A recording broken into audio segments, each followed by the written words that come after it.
Hi friends, here we are again with our tapestry looms. We have added our warp, and our next step is begin our weft. The first band will start 3.5 inches up from the bottom of our loom. Now, I talked before about how your fringe is the only place where your warp ends up showing with your final weave. And I just wanted to give an example of that for reference. So here you can see this is the fringe, and that is the rest of the warp that is, for the rest of the weave, hidden inside the tapestry. You can see on the back that the tapestry yarn is packed down snugly so that the warp doesn't show through on either side.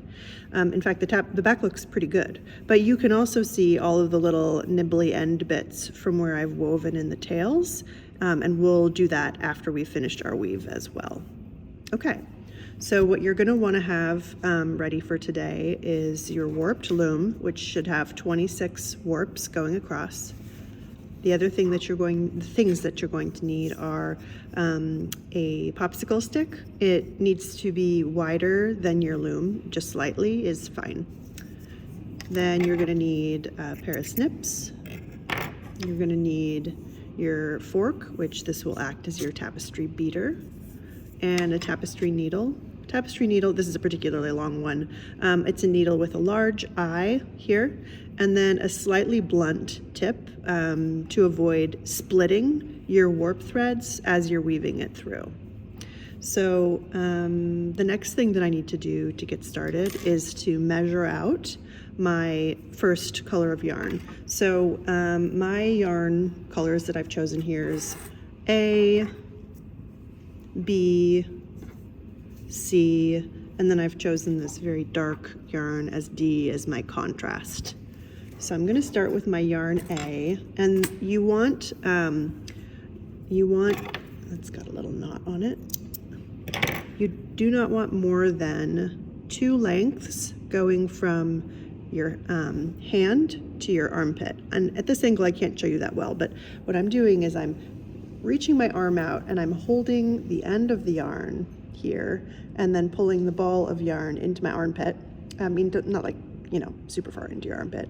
And then I'm going to do that one more time. So it's 2 lengths, the length of your arm. Longer than that, and it'll just be kind of hard to work with. There are a lot of tools that tapestry weavers use to keep their yarn wound up while you're weaving, but for the size that we're doing, we are just going to thread our tapestry needles and work with our yarn loose.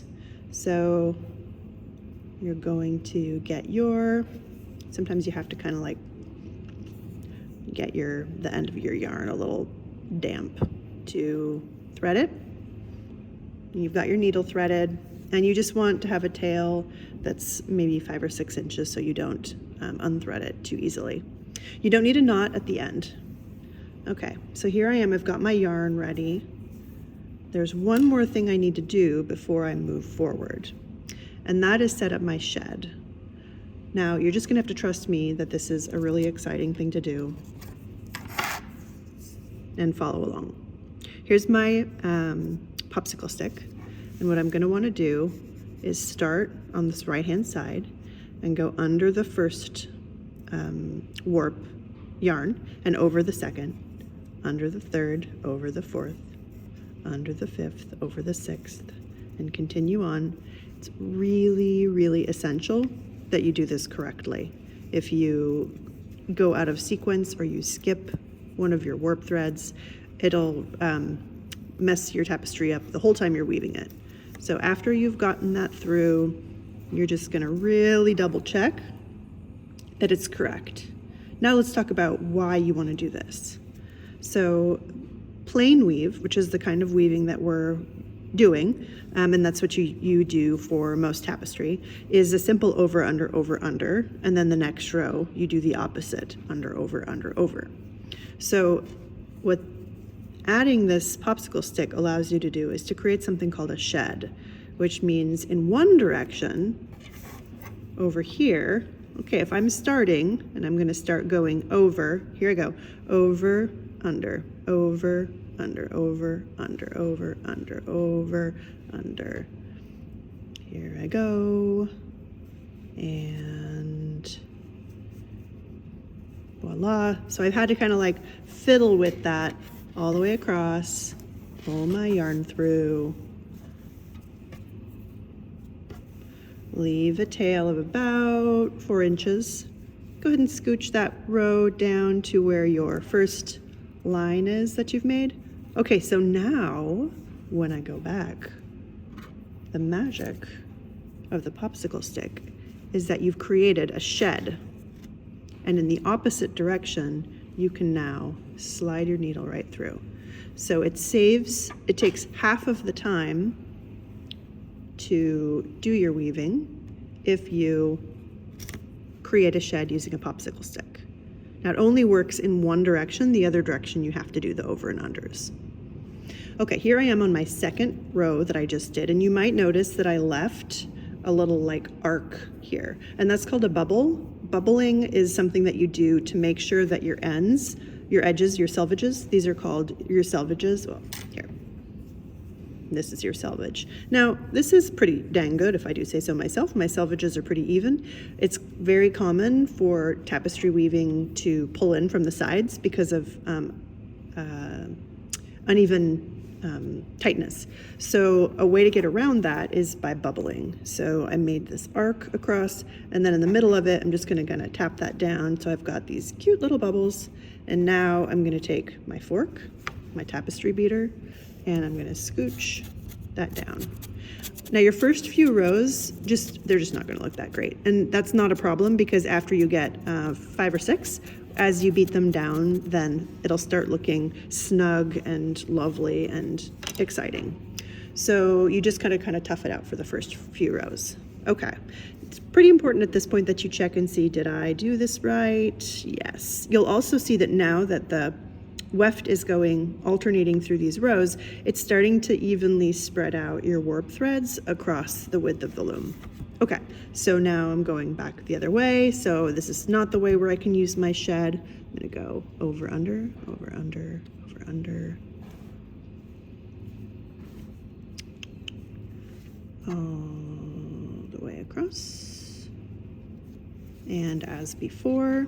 So one thing you can do here, let me show you. If I just my hand is over here on the side and I pull this through, that happens really easily. So when you're pulling your yarn through, if you actually put your finger down over here as you're pulling it through, it prevents that from happening. And then I'm gonna create my little bubble, tap it down in the middle. And while you're getting started, you'll have to beat your warp down your weft down from the top, but you'll also maybe have to scoot it up from the bottom so it stays along with the parallel line that you've created for where your weft starts. So you can see how handy it is to have those markers already on the loom. Okay, now super exciting, I get to open my shed here. You might also notice that I've set this up so I am right-handed, and so I'm less dexterous with my left hand. So if I set the shed up so that it's when I'm going from left to right, then it makes it even faster. Okay, dropping my shed, bubbling, and tapping down. That was my 4th pass.